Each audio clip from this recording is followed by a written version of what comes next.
வாங்க மக்களே, வாங்க வாங்க. இப்போ தான் நம்ம புதுசாக வீடியோ நம்ம பேஜை பார்க்குறீங்கன்னா வீடியோவை அப்படியே ஒரே ஒரு சப்ஸ்கிரைப் பண்ணிவிட்டு லைக் பண்ணிவிட்டு ஒரு கமெண்ட் பண்ணிவிட்டு, சரி நீங்கள் லைக் பண்ணி போனாலும் பரவாயில்ல, ஆனால் சப்ஸ்கிரைப் பண்ணிவிட்டு எந்த ஊரில் பார்க்குறீங்கன்னா கமெண்ட் பண்ணிட்டு போங்க. மெயினாக இப்போ நம்ம எதுக்கு ஆயுதத்தியம் ஆகிட்டு இருக்கிறோம்னாக்கா, புளி குழம்பு வைக்கிறதுக்கு வெங்காயம், பூண்டு, தக்காளி, கத்திரிக்காய், உருளைக்கிழங்கு இவையெல்லாம் வெட்டி வச்சுருக்குறோம். வாங்க சட்டியை பற்ற வச்சு அடுப்பில் போய் எப்படி பண்ணுறதுங்கிறத பார்ப்போம். முழுசாக கடைசி வரலையும் ஸ்லீட் பண்ணாமல் பாருங்கள். ஒரே ஒரு சப்ஸ்கிரைபர் எடுத்து செல்ல 1 மில்லை கொடுத்து செல்ல சப்ஸ்கிரைபர் மட்டும் கொடுத்துட்டு போங்க பார்ப்போம். இப்போ நம்ம என்ன பண்ணியிருக்கோம்னா, சிம்மில் வந்து எண்ணெயை கொதிக்க வச்சு தலைப்படன்னு வெந்தயத்தை போட்டுக்கலாம். வெந்தயம் நல்லா பொரிஞ்சு வெந்தயத்தோட வாசம் வரணும். அது கூட என்ன பண்ணுறோன்னா வெங்காயத்தை போட்டுக்கிறோம். எலி எடுத்து கொஞ்சம் வெங்காயத்தை வெட்டி வச்சுட்டு போயிருந்தேன், உருட்டி வச்சுட்டு போயிருந்தேன். எலி எடுத்து கீழே போட்டிருக்கு, என்ன பண்ணிச்சு தெரியல. உயிரோடு இருந்தால் அடுத்த வீடியோ, இல்லாவிட்டால் பார்த்துக்குவோம். பூண்டு இது எல்லாத்தையும் என்ன பண்ண, அப்படி ஒரு கிண்ட அப்படி நல்லா கிண்ட அப்படி, சரிங்களா. இப்போ என்ன பண்ணியிருக்கோன்னா, பச்சை மிளகா ஒரு 7-8 மிளகா போட்டிருக்கோம். நம்ம கொஞ்சம் காரம் சாப்பிடும், அதனால் பச்சை மிளகா 7-8, கூடவே கத்திரிக்காய். இதெல்லாம் என்ன பண்ணுனாக்கா, நல்லா எண்ணெயில் வணங்கணும். வெங்காயம் வந்து கலரு ஃபேட் ஆகணும், நல்லா மாறணும் ஷேடு. அப்புறம் கத்திரிக்காய் போட்டுக்கிறோம். உருளைக்கிழங்கு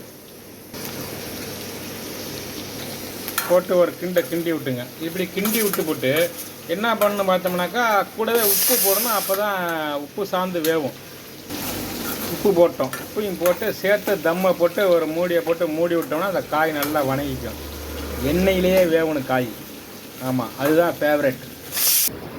அப்புறம் என்ன பண்ணோம்னா, கொஞ்சோண்டு தக்காளியை போட்டுவிட்டோம். 2 தக்காளி ஒரு எலுமிச்சம்பழம் சைஸுக்கு போட்டுங்க. போட்டு ஒரு கிண்டி விட்டு திரும்ப தம்மில் வச்சு மூடி விட்டுருணும். அப்புறம் என்ன பண்ணோம்னா, ஊற வச்ச புளி தண்ணி எடுத்து கரைச்சி ஊற்றணும். அதில் இப்போ என்னாச்சுன்னா, புளி தண்ணி எடுத்து ஊற்றி விட்டோம். இப்போ புளி தண்ணி, உப்பு, காயெல்லாம் வணங்கி வந்துடுச்சு. இப்போ என்ன பண்ணோம்னா, நம்ம டெல்டாவிலேருந்து நம்மள ப்ரொடக்ஷன் பண்ணி கொண்டு வந்த மிளகாத்தூள் போடுறோம். விதை மிளகாத்தூள். ஆமாம், நம்ம டெல்டாவிலேருந்து கொண்டு வந்த மிளகாத்தூள். பார்த்தீங்களா எவ்வளோ தளம்ப கொடுத்துருக்குறது பாருங்கள் மிளகாத்தூள். எங்கள் அம்மா, ஐயோ நமச்சிவாய நாராயணா. சரின்னு இதை 2 பூனை போட்டோம். போதும் நாளுக்கு மிளகாத்தூளை போட்டு ஒரு கிண்டுறோம். பண்ணோம்னாக்கா மிளகாத்தூள் நல்லா கொட்டி, நல்லா காய் போட்டு, நல்லா தம்மை போட்டு நல்லா அவ்வளோதானே வச்சுட்டோம். இதை பார்த்தாலுமே எப்படி இருக்குது உங்களுக்கு?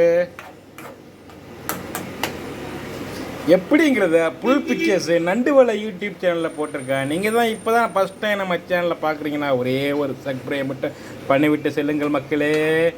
ஆமாங்கோ, எல்லோருக்கும் ஒரு அருமையான இனிய இரவு வணக்கம் சொல்லி இந்த நேரத்தில் உங்களது விடைபெறுகிறேன். நான் பாரதி விதை. அடுத்த எபிசோடை பார்த்து தெரிஞ்சுக்கொள்ள நன்றி, வணக்கம்.